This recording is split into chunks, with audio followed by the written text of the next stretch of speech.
បាទសួស្តីបងប្អូនអ្នកស្នេហាវិស័យកីឡាអុកចាក់ត្រង់បងប្អូន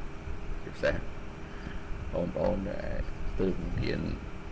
លេងបាទនេះជាលំហាត់ទី2បាទដែលដកស្រង់ពី page របស់មយូរ៉ាបាទគ្រាប់នេះវេនសដើរមុនហើយគេឲ្យស្លាប់ទាំងថៃថ្កាប់មុខនេះនេះសមានថៃថ្កាប់មុខមួយស្ដាច់មួយខ្សែមួយទុំមួយហើយខ្មៅនេះស្ដាច់មួយទេ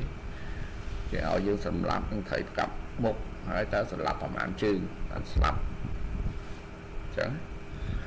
អញ្ចឹងមុននឹងជើងចាប់តាមដោះស្រាយបងប្អូនសាព្យាយាមគិតបន្តិចណាបាទបើសិនជាឲ្យស្លាប់នឹងទូកឬស្លាប់ដូចស្អែតែ4ជើងបាទស្លាប់ទូកបាទមានសតដែរយើងអញ្ចឹងអត់យល់ពេលសតដែរយើងគាត់អុកមួយជើងមកមួយឯងវាដើរណាវាដើរណាទីបើសិនជាគេចូលស្ដាច់មកនេះ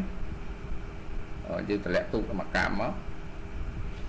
3ជើងស៊ីថៃអុកងាប់4ជើងហើយបដាមកខាងនេះដើរមកចេះយើងឡើងស្ដាច់3ជើងមកនេះជើងទី4គឺងាប់ដូចគ្នាបាទអញ្ចឹងបើសិនជាឲ្យងាប់តានឹងទូកអុកតែ4ជើងទេតែគេឲ្យងាប់ថៃបកថៃកាប់មុខបាទអញ្ចឹង6ជើងបងប្អូនគិតចេញទៅបាទឥឡូវយើងដល់ពេលទៅចាប់ដើមមកខាតពេលយូរយើងដោះស្រាយវាទៅដល់ហើយបាទអញ្ចឹងសេះសនៅតែអុកដែរដើម្បីចងទូកបាទមួយជួយអុកនេះបាទបោះសេះទៅវិញ2 3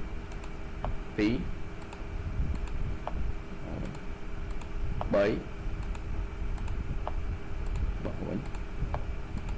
4បោះវិញ5អុកបាទ6បាទងាប់ហើយគឺអត់មានอะไรទៅណាក៏ងាប់ដែរអញ្ចឹងខ្ញុំដើរមើលម្ដងទៀតបាទ6ជើងគេលោកអត់ច្រឡំមួយ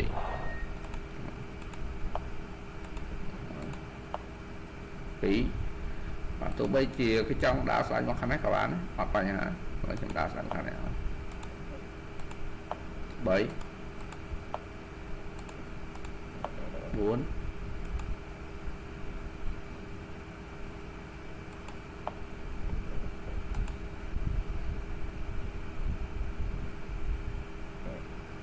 អញ្ចឹងយើងបើសិនគេមកនោះយើងមកទូកនេះមកកាម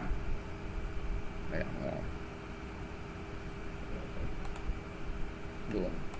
5ទៅហើយមួយ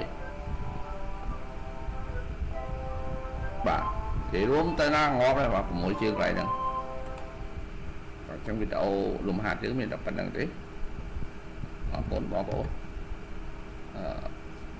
ជួបនៅវីដេអូក្រោយកុំភ្លេចជួយ Subscribe Channel ខ្ញុំផង